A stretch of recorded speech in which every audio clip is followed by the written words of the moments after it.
Hello! Welcome sa Civil Engineering Sample Problem about surveying. So tara at basahin na natin ng ating sample problem for today. Sabi,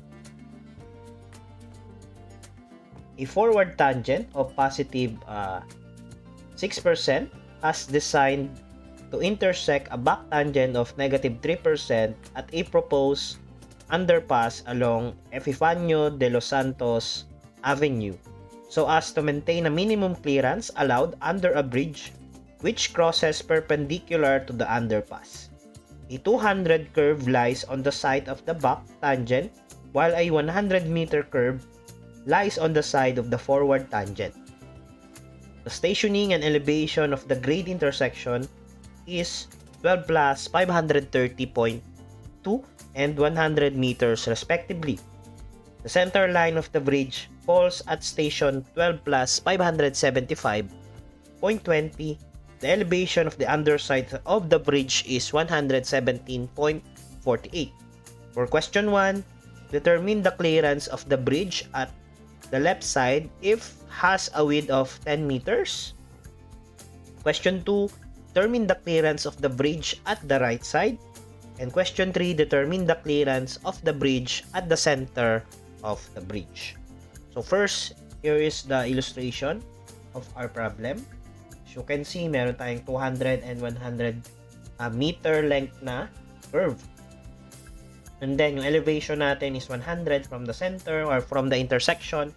And then, yung kanyang elevation or station ay 12 plus 530.20.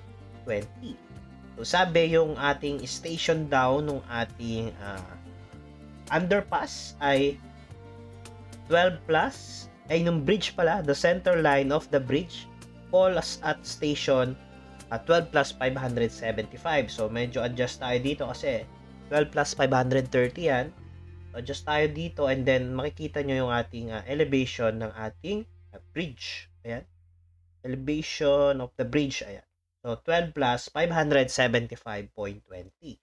So, kung ating kukumpitin yan is makuha na agad natin yung kanilang distance from the intersection and then yung kanyang center line. So, ang distance nito, ayan, is 575.20 minus 530.20 which is 45 meters. Kanyang layo.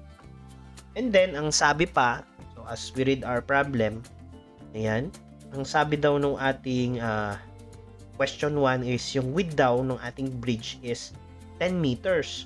So, ibig sabihin, yung haba nito ay 10 meters. Kung lalagyan natin yan ng length, ayan, to this is 10 meters yan. And then, ibig sabihin, yung side niya dito, yung sa left side niya, mat natin, ito na lang yan. And then, lagay na lang natin, sa left side niya is 5, kabila naman is 5. So, kung ang length ng ating from this point, ayan, extend ko lang yan. Ayan. Ibig sabihin yan is 45, ito, minus 5 is 40. Kung lalagyan natin ng length yan. And then, dito naman sa kabila, so, kung ang distance ng ating curve, overall distance na yan, ay 100, ayan. So, lagay natin sa taas para makita natin yung comparison. Ayan. Ito daw ay 100 meters. E di yung center line niya, dito, sa bandang gitna. Okay, ayan. Yung center natin, e di 50 yan, tag 50 sila sa kabila. Diba? So, ito is 45.5, ito 50. Ito naman ay 50. Okay? So, itong ating x sub 1, let's say, pangalanan natin ng x sub 1. So, ibig sabihin, from this point up to this point, is yung ating x sub 1 is 50 plus yung 10 meters ay 60 yung ating x sub 1. So, play natin dyan. Then, yung x sub 2 naman, dito sa simula niya, so, from this point to this point, edi simple as ito lang siya. Parang 50 meters lang siya. Okay, 50. Ayan, so may iba pa bang length na hindi tayo? So, ito naman, ito. let's say itong isa pang arrow na yan. So, from this point down to this point, edi ito yan, si 40 tsaka si 5, edi si 45. Ay natin yung 45. Yan. Okay. May iba pa ba? So, given yung elevation naman ng ating plus 117, yung kanyang bridge. Okay. So, there are no other unknown na length. Yan. So, mag-solve na tayo. So, ang hinahanap is determine the clearance of the bridge at the left side which has width. So, ito. Yung hinahanap natin, yung clearance na yan. Itong height na ito. Ano ba to kataas? Yung clearance from the right side. So, ang kailangan natin makuha ay yung elevation ng B. Hindi kasi may elevation na itong ating bridge eh. So, si B na lang and then pagmaminosin natin sila. So, paano natin makukuha? E di una, kailangan natin ma-solve si H. Para ma-solve natin si H, magpa-property na lang tayo ng parabola, di ba? So, makuha na natin si Y sub 1. Di ba? And then sa question 2 is yung right side naman is ganun din. So, kunin natin to, yung point D. Then, minus lang natin yan. Makukuha na natin itong clearance na to. So, ganun rin. Kailangan din natin makuha si H para makuha natin yung square property of parabola dito sa Y sub 2. So, let's solve for H using yung ating formula, ating unsymmetrical curve. So, for H is yung ating 2H over L1 equals. So, using ito, pwede tayong extract yung ating triangle na yan. So, dalawang H equals dun sa length niya, yung L1, ito. Kung triangle muna na to, then yung triangle na malaki. Okay, kung nalimutan yung formula, edi yan, i-drawing mo yan, maaalala mo. Okay, then yung next is yung ating L2. G2 minus G1 over yung L1 plus L2. So, meron ba tayong H? Check natin. H ba tayo? Wala. Yan nga yung nahanap eh. L1 meron. L2 meron din. G2 meron. And then, yan. Makuha na natin si H. So, yung H kasi yung magiging susi natin, di ba? Para tayo ay makapag-square property of parabola. Okay? So, let's solve for H. So, ang gagawin ko is i-transpose ko na siya para H na lang. So, i-rewrite ko yung formula, ha? Okay? So, meron tayong H na matitira equals yung ating L1. So, itong L1 mapupunta sa taas, yung 2 mapupunta sa baba. Ganun lang yun. So, magiging L1, L2 divided by G2 minus G1 over yung ating 2 tapos L1 plus L2. So, substitute lang tayo. Na lang tayo sa baba. So, meron tayong L1. Ang L1 natin is 200 multiplied by 100. Then, G2 natin is 0.06. Lagay natin dito yung given. Sulat din natin. L1 is 200. L2 is 100. G1 is, in G1 ay 3%, which is 0.03. G2 natin ay 6%. And so, negative yan. Yung ating G1, ayun, as you can see, meron tayo ito pababa. Negative. Okay. Ito natin yan. Negative. Okay. And then, dito natin is 0.06. Oh, ra-write lang tayo. 0.06 dito. 0.06 minus yung ating negative 0.03. Okay, over yung ating 2 multiplied by 100 plus 200. Meron tayong H equals. Type natin sa ating calcu. So, 200 multiplied by 100 multiplied by 0.06 plus 0.03. Ginawa ko ng plus, ha? Over 2 times 100 plus 200. Ayan. So, meron tayong saktong-sakto na 3 meters para sa ating H. Ayan. Ito yun. So, yan ang ating H. So, yan na yung susi para tayo sa ating square property ng ating parabola. Okay? So, dito na natin isolve. So, for our first question, lagay na tayo, clearance. Clearance on the left side. On the left side. Left side of the bridge. Ayan. Ayan. So, yung ating clearance. So, mayroon na tayong H. Save na natin yan. So, solve na natin y sub 1 over ano bang length ng ating y sub 1. So, ito yung ating y sub 1. Ito yung main. Ating parabola. Kino-compare. Y sub 1. Ito munang blue tayo. Ano bang length niyang blue? Yun sa taas. So, ayun o. 40. 40 pala ang kanyang length. Ano? Okay. 40 ba?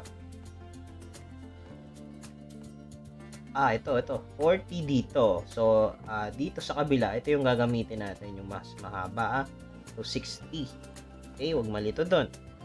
So, meron tayong y sub 1 over 60 squared equals yung ating h. Ano ba yung ating length ng h? E di yung buo. Ano ba yung buong length ng ating curve? E di 100. Okay? So, ito yung, wag malito dun ha, 40 yung kabila, 60, ito kasi 60, 5 plus 5, 10, ay 50 natin is 60. Sa kabila naman, h over 100 squared. So, yung value ng h natin, meron na yan, yan ay 3 meters. Therefore, meron tayong y sub 1 equals, meron tayong 3 times 60 squared over yung ating 100 squared. So, meron tayong 1.08. Okay? 1.08. For y sub 2 naman, so, meron tayong y sub 2. Ano bang length ng ating y sub 2? So, ang y sub 2 naman natin, nandito. So, gaano to kahaba? Ayan, 50. Okay, 50 yung ating gagamitin. So, 50 naman. So, 50 squared equals, ganun pa rin, h over 100 squared. But yung ating h, equal yan sa 3. Therefore, meron tayong y sub 2 equals, yan. Palitan lang natin to. So, instead of 60, 50. So, meron tayong 0.75. 0.75 meters. And then, sige, solve na rin natin yung pangatlo. Ayun, yung y3. So, yung y3 kasi, ang ating for third question, yung clearance at the center. So, mayroon tayong center dyan ng bridge. Ayan, as you can see. So, ano bang length niyan dito? So, ano ba yan? From this point to this point. Diba? So, ito, meron palang bakante. So, lagay na rin natin. So, from this point daw, so, meron tayo dyan na 50 meters. Ayan, yung haba. Plus 5. Diba? So, 55 yan. 55. Ayan. So, meron tayong y3 over 55 squared equals yung ating h over 100 squared. Diba? So, ngayon, yung ating h ay 3 meters yan. So, meron tayong y3 equals, palitan lang natin yung 50 ng 55. So, meron tayong 0.9075. Ayan. So, nakompleto na natin yung mga y, edi isa-isa nating isolve. So, una nating isolve yung tanong natin, yung left side of the bridge. So, from this elevation ito, add tayo nito, then add natin yan para makarating tayo dyan sa left side. Then, pag minusin natin si 117.45. So, meron tayong elevation na 100. As you can see, elevation. Meron tayong elevation at A. So, equal siya yung ating 100 plus yung ating grade, then yung ating length na 40. Ito yan, no? So, yung 100, yung elevation natin, yung length nito, 40 yan eh, di ba? Ayan, no? 40 times yung ating grade. So, makakapunta tayo sa A. Ayan, ha? Ito siya. Ang elevation at A natin equals 100 plus 0.06 ng 40. Meron tayong 102.4. Ayan, nasa A pa lang tayo. Yung kailangan natin elevation at B. So, meron tayong elevation at B. So, dito yan, edi plus lang natin si y sub 1. May y sub 1 naman tayo eh. So, meron tayong 102.40 plus yung ating y sub 1 na 1.08. Meron tayong plus 1.08. 103.48. Yan na ba yung tinatanong? Hindi. Tinatanong is the clearance on the left side. So, meron tayong given na elevation. So, sulat natin dito. Elevation nun ay 117.48. Eleb 117.48 ng top bridge. Ayan. Hindi, pag minusin lang natin yan. So, meron tayong clearance on the left side is equal to ating 117.48 minus natin si 103.48. Diba? Parang saktong-sakto din ah. So, meron tayong 103 minus 117, edi 100 or 14, ayan o, 14 meters. Okay? So, ayan na yung ating clearance sa left side. And this will be our final answer na rin, syempre. And then, for question number 2, edi yung sa right side naman, clearance on the right side. On the right side. So, for the right side naman, edi punta pa rin tayo dito. So, start ulit tayo sa 100, papunta ng C. So, ano bang haba nito? Ito to this. So, meron tayong 40, 5 plus 5, so 50. From C. So, meron tayong elevation at C equals yung ating 100 plus yung ating grade. Ano bang grade natin dyan? 6%. Ayan. 6% multiplied by 40, 5 ay 50. Meron tayong 6%, 0.06 ng 50. 100 plus 0.06 ng 50. Ayan. So, meron tayong 103 meters. So, sa C pa lang yan. Kailangan natin dito sa point na to. So, elevation at D plus lang natin yung Y2 eleb at D equals 103 plus yung ating Y2 ay 0.75 meters. So, meron tayong 103.75. So, yan na ba yung sagot? Hindi pa. Kasi ang tinatanong ay clearance. So, minus uli natin. So, clearance equals yung ating elevation kanina 117.48 minus 103.75. So therefore 117.48 minus 103.75. Ayan. So meron tayong 13.73 meters. And this will be our final answer. Diba parang yung H lang yung ating naging susi. Then for question 3 is a clearance naman sa center.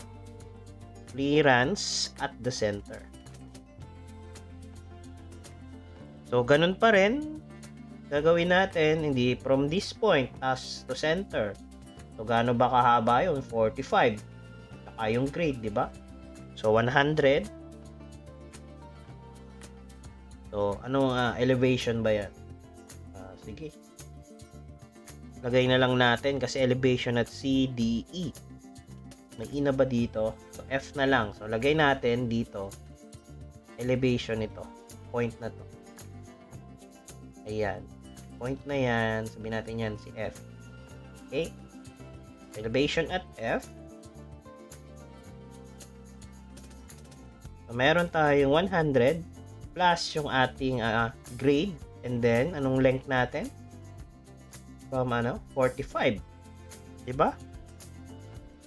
45. So, meron tayong elevation at F na 100 plus 0.06 ng 45. Ayan, 102.7. Sulat natin, 102.7. Ngayon, elevation naman natin at E. So, iba. Ayan o, E. Ayan.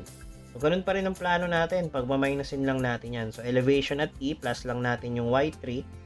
So, meron tayong 102.7 plus yung Y3 natin. Nakuha natin kanina ay 9075 plus 0.9075. Meron tayong elevation at E plus 0.9075. So, 103.6075. Diba? So, 103.6075 meters. Yan na ba yung sagot? Hindi pa. Clearance yung tinatanong. So, ang clearance natin is 117.48 minus 103.6075. Okay, minus lang natin yan sa 117.48. Meron tayong clearance na 13.8725 meters. And this will be our final answer. Ayan. So, let's do a recap ng ating mga naging sagot. So, for our first question, the clearance on the left side is 14 meters. And then, for our second question, the clearance on the right side naman ay 13.73 meters. While the clearance at the center is 13.8725 meters. So, karaniwan, parang 14 meters na siguro yung ating clearance. Pero usually, nagamit dyan is yung pinakamababa. Okay? Ayan. Ano bang mababa natin? Ito, 13.73. So, that would be all. And, thank you for watching.